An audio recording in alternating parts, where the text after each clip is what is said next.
Hi guys, good day! So ngayon po ay may plan po kaming umattend sa aming family gathering, which is yung aking pinsan po ay graduate na po ng college, and then yung aking pinsan na isa naman po ay birthday po niya. So double celebration po ito. Kaya kami naman ay gogoran na dahil wala pa kami sasakyan guys. Kami ay magko-commute lang. Lakad-lakad sila. So bago kami sumakay, dumaan muna kami sa 7-Eleven kasi kailangan doon nila ng water. So, ayan na nga, babiyahe na kami. See you guys! And syempre, dahil naman nag-commute lang kami, ito sila, nasa jeep. And syempre, yung mother ko rin, nag-commute din sila from Makati to Laguna. And then, here we are. This is Paolo's Private Resort in Calamba. So, malaki siya guys. Ang ganda niya. And then, nakasya talaga kami. So, marami kaming family rito. At meron itong 9 rooms. So, ayun na nga yung aking grandpa and grandma. And syempre, ayang isa is yung aking pinsan na si Joshua. And then, yung kanyang asawa. So, ayun na. Let's start the party guys. Ayan na. Happy family. At nagkita-kita kami ng dahil lang sa event na ito. 'Di ba? Kompleto ang magkakapatid ng Eliazar. And syempre, yung magpipinsan na din. At syempre, ang aking anak naman ay super excited ng mag-swimming. Nakita niya ang swimming pool. Excited na siya, kaya sabi niya sa akin is, gusto na daw niyang mag-swimming. And bago ang lahat, syempre, kailangan natin ng kwarto. So, akit muna tayo, hanap tayo ng room natin. So, ayun na nga ako, dahil wala nagbibideo sa akin. Ako na lang nagbibideo sa sarili ko. Pinapost ko na lang. Diba? Ganun talaga, guys. Kailangan supportan ng sarili. So, ayun na nga, papakit na kami, naghahanap kami ng room. My gosh, ang laki niya. And then, pipili na lang kami kung saan kami magstay. And then, yung room na yan, na binidyo ko, dyan kami nagstay. And upo-upo muna yung mga bata, 'di ba? Hindi pa kasi puno yung swimming pool, look. It's big. And syempre, habang nagwi-wait kami, relax lang muna. Gawa nga po ng kami ay pagoda sa biyahe. Pero mamaya-maya, guys. Yung mga style niyan, ganyan-ganyan lang 'yan. Yung style niyan, tingin-tingin sa Sirbi, tingin-tingin sa swimming pool. Ay, ayan, sabi niya nga, gusto na nga niya pumunta doon. Magbibihis na yan maya-maya. So, ito na nga yung room na napili namin. 3 yung bed niya, which is kasya naman kami. At kasama ko rin naman yung aking kapatid dyan, nanay ko, diba? Ayun yung room, big room siya. And, ayan lang, shinare ko lang sa inyo yung itsura ng room ng Paolo's Resort. So, ito naman dito ang room na to. Dito yung cousin ko. Ayun yung aking pamangkin. So, magkatapat lang kami dalawa. And, dahil boring sila, nag-billiard muna sila. Nakulit-kulit ko dyan yung pamangkin ko. Ayan, gustong-gusto na mag-swimming. So, nagbihis na nga ako. Aura doon, aura dito. So, pag mag-swimming, syempre naman, kain muna tayo. Nakakagutom kaya. Gabi na kami dumating. So, kain-kain muna with aking mga pinsan. Ayan, aking pinsan na mga gwapo. At ang lolo't lola ko. Ayan, aking pinsan na magaganda. Magaganda at mga gwapo. Ang aking, syempre, ang aking anak na maganda, si Ruby. Kain muna siya. Kasi hindi siya makakapag-swimming pag hindi siya kumain. Sabi ko, kain ka muna at mag-swimming ka. So, yung aming kinakain dyan ay yung lumpiang gulay na hubad. So, ibig sabihin, wala siyang balot.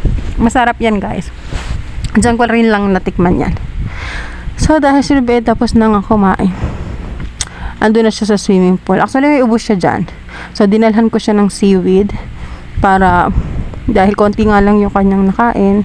So, ayun yung ginawa ko. Dinalhan ko na lang siya. Dahil alam ko gusto niya ng seaweed. Diba? British siya pero kinakain niya mga Japanese food and Chinese food and Filipino food. Well, kahit ano naman kinakain niya. So, nag-i-enjoy siya. Actually, late na nga yan siyang bumangon. Siguro itong time na to mga nasa 7. Yan, 7 ng gabi. At happy siya kasi nga sila magpipinsan, kompleto dyan. Kaya talagang kahit masama yung pakiramdam niya, gustong-gusto niya kagad mag-swimming. Hindi pa nga puno yung swimming pool dyan, guys. Nag-uumpisa pa lang yan maglagay ng tubig. Ayan, pinsan niya marunong ng lumangoy. And syempre guys, dito sa side na to, is kinukulit ko yung aking pamangkin kasi first time ko siyang na-meet.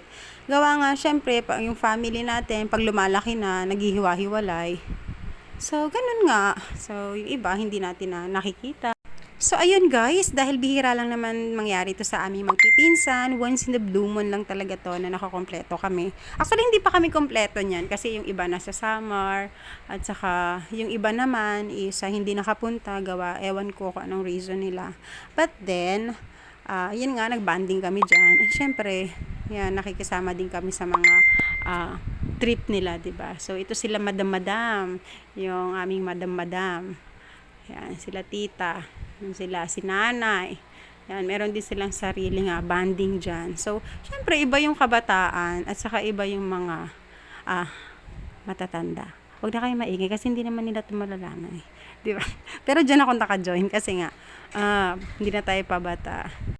At syempre, kinunan ko rin lang naman yung video kasabay nung paghahanap ko sa mga anak ko kasi hindi ko na sila mahanap. Sabi ko, nasaan yung mga anak ko sa sobrang busy nga. Pero kahit naman hindi ko sila nakikita, alam ko naman safe sila. Gawa nga, we are family here. Sabi nga nila kanya-kanya daw ng bit-bit ng bata, kanya-kanya rin daw na bantay ng bata. Pero syempre dahil panganay tayo at saka malaki na yung iba nating anak, malaki na kasi yung 3 kong anak, kaya yung aming bunso si Ruby ay minsan binabantayan nila. So, time check tayo. So, it's 12:30. And si Ruby, kinuha ko na kasi late na. And then, babad na siya at pagod na siya, alam ko. So, sabi ko matulog siya. So, natulog naman siya saglit kasi mga pinsan niya tulog. So, habang siya itulog, bumaba muna ako, guys. Bumaba ako para makibanding naman ako sa mga pinsan ko. And then, picture sa kanila. Kulang kami dyan kasi yung iba, lasing na. And, ayan, dyan din yung anak ko, nakikipinsan-pinsan na din. And super nag-enjoy kami sa event na to.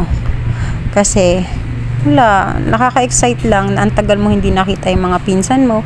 Tapos pagkakita mo sa kanila, ang lalaki na nila, guys. Kaya super happy talaga. And picture muna ako sa aming graduate. So, ayan. May kwento ko lang sa inyo kung paano ko nag-alaga sa mga yan. Super duper. Ang liliit pa nila. Pero ngayon, para akong minions dyan sa kanila. Ayan, happy family. Dahil late night na din, so hinayaan ko lang din mag-enjoy yung mga anak ko. Konti na lang sila dyan na nagsuswimming. Sabi ko nga sa kanila, guys, is umahon na sila kasi may bukas pa naman. And then habang nandito ko sa baba, guys, bumaba din pala si Ruby, meaning hindi siya tulog, nagtutulog-tulugan lang kasi bumaba pa siya. So, nanghingi siya dyan sa akin ng food.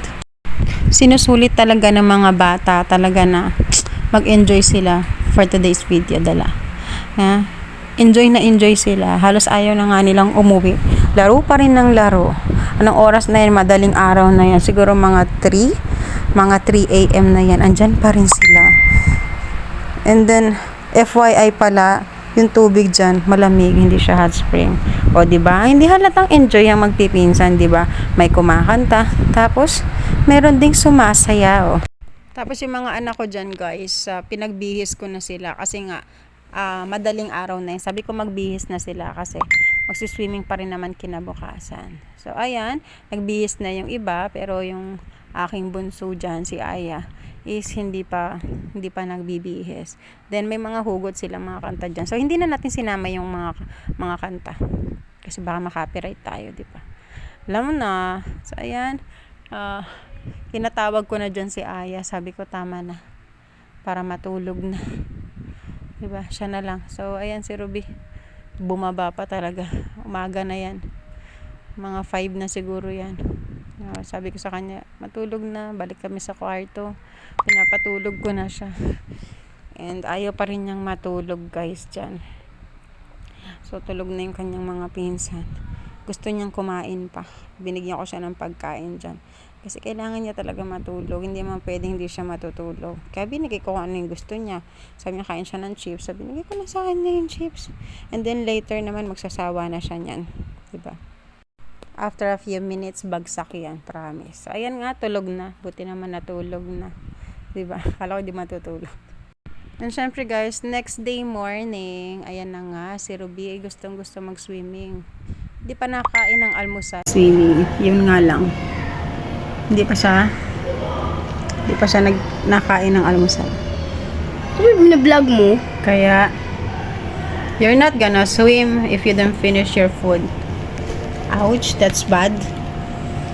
Buti nga sa kanya. That's bad. You finish your food and I will let you swim. Wag daw, wag. Babag-swing yan. Ano rin eh. Babag-swing yan. English lang yan. Kasi di yan foreigner. Oh, di yan foreigner. Pinoy yan, Pinoy. Pinoy ka. Pinoy.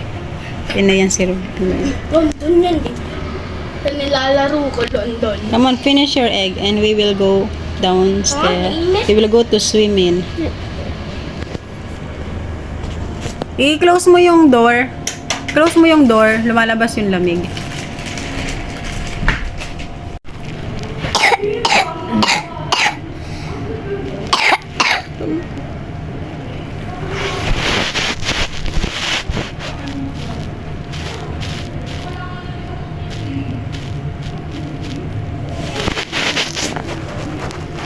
Swimming.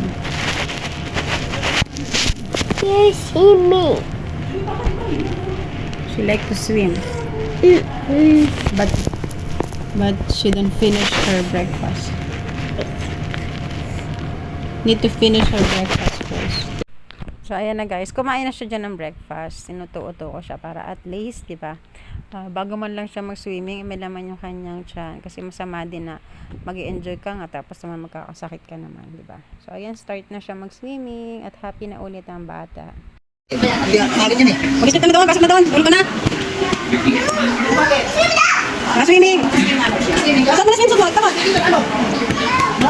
Tapos swimsuit niya kagabi.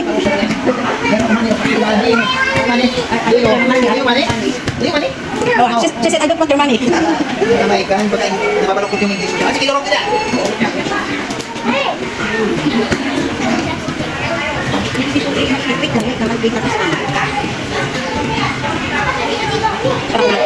Oh, swim na ikaw. Ako? Pag natin napagdali na, makis. Mungkin natin, sarap ka makis. Yung swimsuit niya, isuot mo kaya nakaano ng swimming. Kasi nagtata.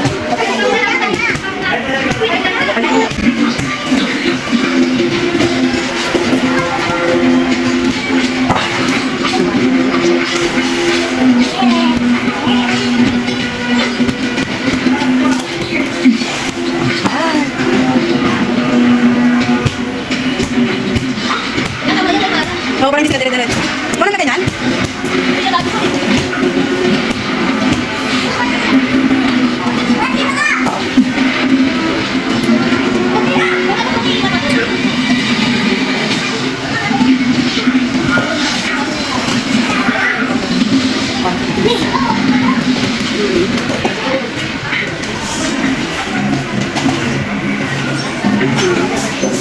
Come here, swim!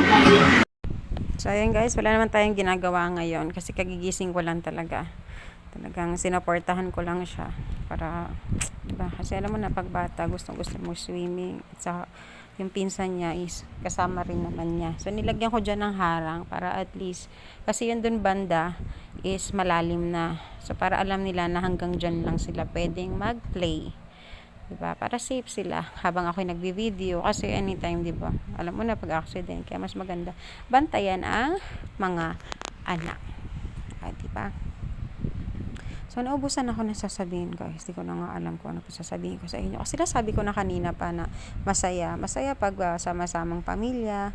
At siguro masaya pag ilang mga days lang. Tapos after nun, hiwa-hiwalay na kayo kasi magkakasawaan na kayo. That's real talk, you know. So ayan na nga. So nakalampas yung bola. Hindi na nila malalaro yan. Sabi ko wag nang kunin.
Pero di, ilong pa lang. Kasi sila, si Paul, kaya natandala ko. So, wala, may lang tayo may ganun. Alam niyo, sa kasi yun eh.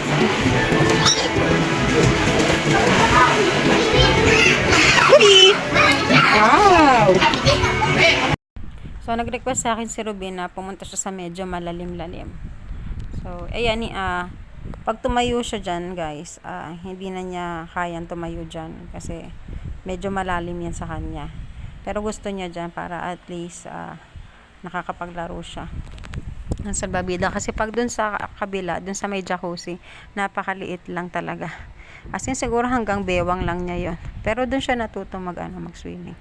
So, ayan, babalik na naman siguro yan siya. Gusto na naman niya dun sa malalim. Nagyayaya na naman siya na dun sa malalim. It's deep there, deep. Pagod pa, Uncle. Come on. Paggabi nakita ko siya eh. Ulo mo magpapalawal. Nakagigil siya. Masakit yan dyan sa pin. Papuso. Natakot bigla. Natakot bigla eh.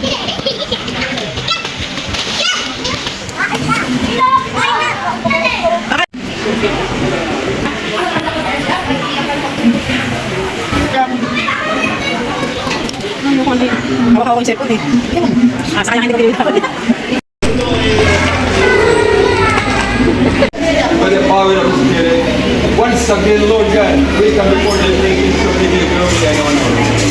Ang pasalamaton kami ginauhay mo. Tayo mo kamaupay, pahamon. Kami nga bugos na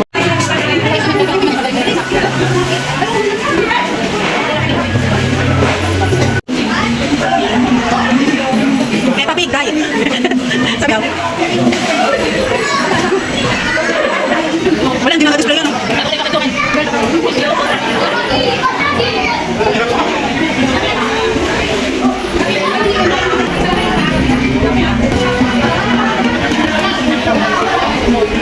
Wala, hila. Parang hindi naman crispy. Parang hindi crispy. Ang po. Yummy.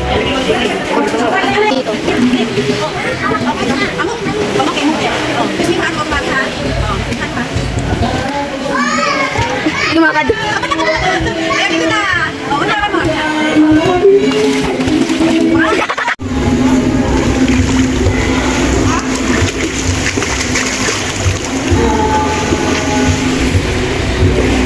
Nice, nice.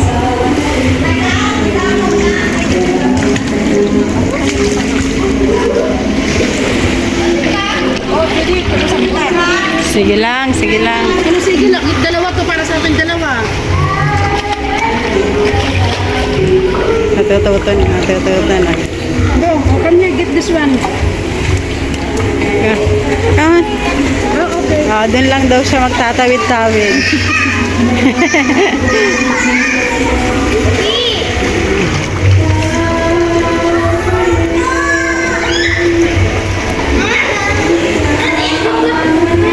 Alisin mo yan, Driana.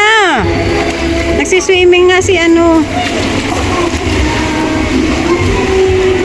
Judith, ay may ito. So, ayan guys. So, pauwi na kami neto dito. Sabi ko is pagbihes na. Kasi malapit na kami umuwi. Pero gustong gusto pa rin niya mag-swimming. Buti na lang is nauto ko. Kasi nga is masakit na rin yung mata niya. So, picture muna bago kami umuwi. Diba? Ang gaganda. Oh my gosh. Ayan, family picture muna. Then, bago tayo bumiyahe, family picture din. Diba? Happy. Kailan pa kaya ulit mauulit to? Yan, picture ko din sa lola ko. Kasi uwi na din yan ng summer. So, dito naman kami sa Laguna. Kaya sinulit-sulit ko na rin yung pagpipicture sa kanila. So, yung lola ko nga, hindi ako nakapagpa-picture kasi tulog ng tulog. So, ayan, pa-picture din ako sa nanay ko. Siyempre, kailangan kasama yung nanay ko. Thank you for watching, guys. See you next video. Bye!